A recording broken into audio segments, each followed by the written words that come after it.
My name is Ezekiel, and today I'm going to ask you a simple question. Do you know how much student debt is there in the year 2020? It's $1.56 trillion, which is more than the credit card and the auto loans combined. Half of this is due to the grad school. Among 44 million average borrowers, average debt at graduation from public and nonprofit colleges was $29,900 in 2019, which is a 2% increase from 2018. Today, my topic is going to be about why grad school is not worth of an investment for everyone, aka grad school can ruin your whole life. Make the right decision. All of us at some point have thought about what we're going to do once we graduate. Are we going to go to the job market? Or are we going to go to grad school? Or are we going to take some time off? These choices can be tough and they can dictate the rest of our lives. With my speech, hopefully you guys can get a sense of what to do and maybe make the choice that was right for you all along. So, today I'm going to go over three things. Why grad school is not worth it because it's expensive, why grad school doesn't guarantee more success in the long run, and why grad school is hard, competitive, and toll on mental health. So now let's get into the first and the main reason why grad school shouldn't be a place to go.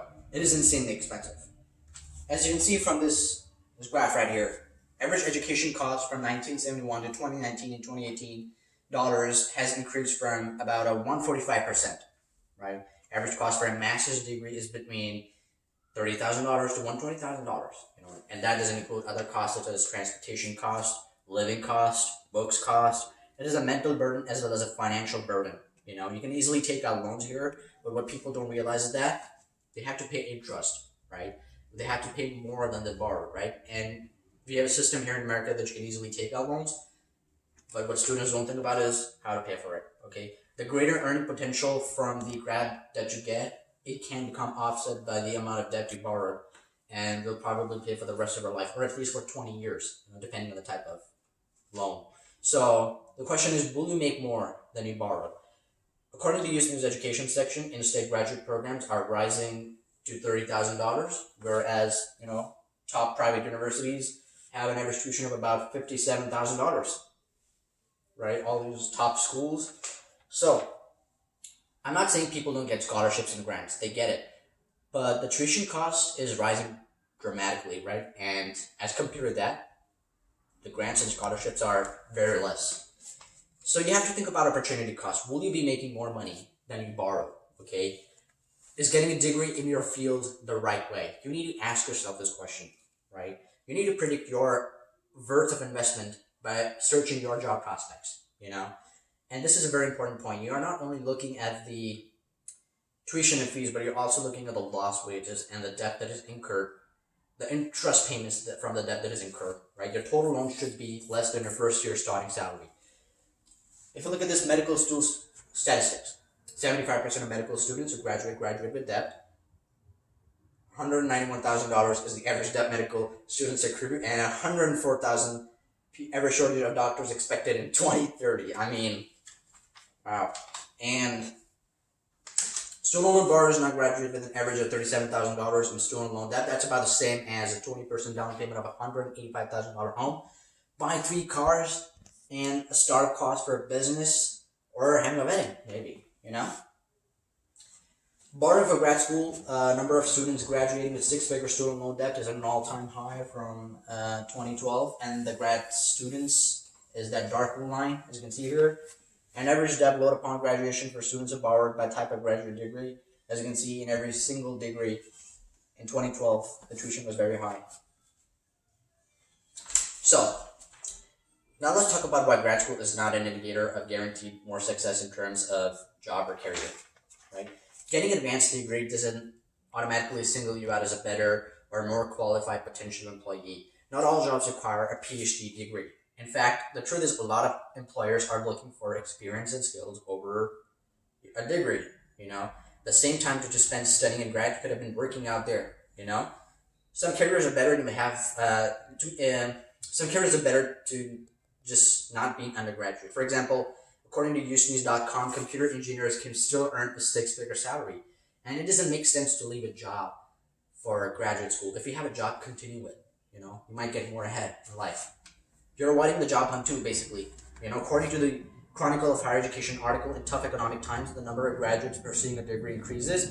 And when they graduate, they want to enter top positions that don't have positions for all of these people. And so as a result, what happens is that these people get lower level jobs. For example, according to the article published in New York Times, it talks about a person, Jonathan Wang, who was a law school graduate, and how he struggled in the job market and burdened with debt. He wanted to make a good amount of money, but he couldn't because of the job fluctuations and the economy, and so he became an outside tutor.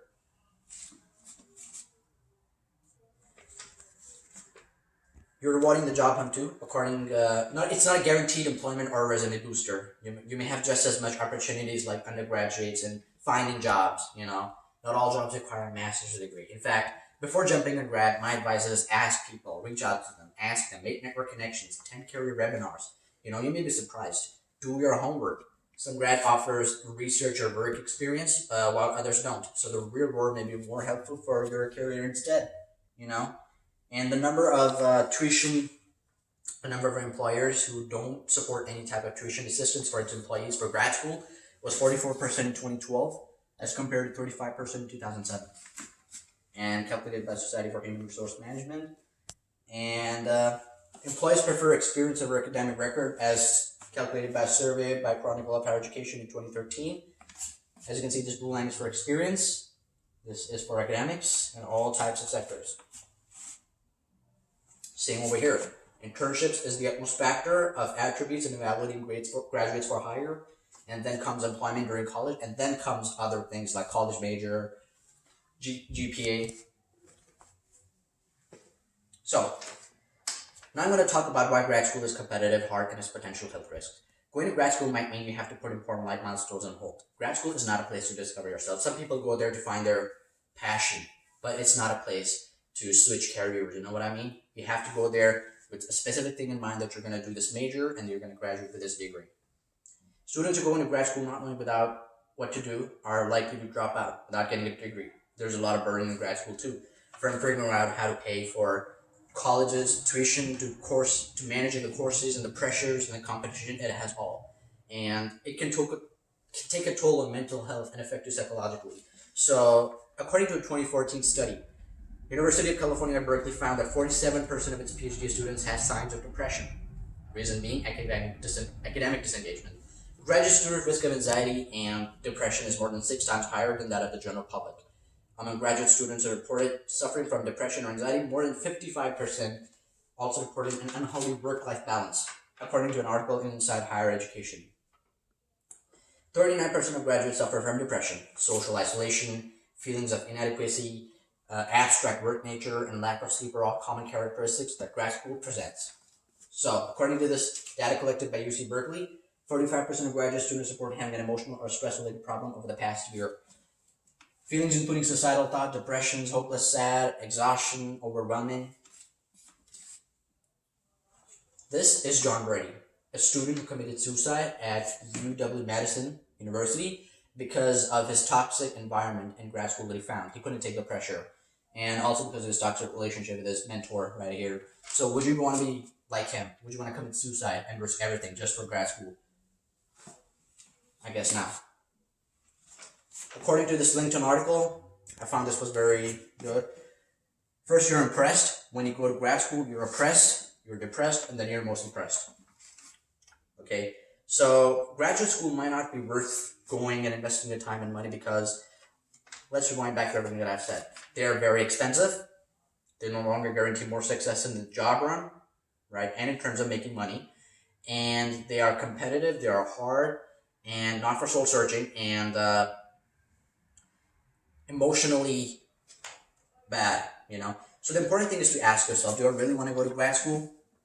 If your goals and careers require you to go, then take this big step. But if grad's not really going to help you, then I don't suggest you go, because personally, I'm not going to go to grad school because although my parents forced me to go, because I know I'm not going to make it, first of all, and then it's not going to help me too much. So the choice is yours, right? Research it. If it's good for you, go ahead. If it's not, then maybe I convinced you, probably today. So thank you for listening. Goodbye.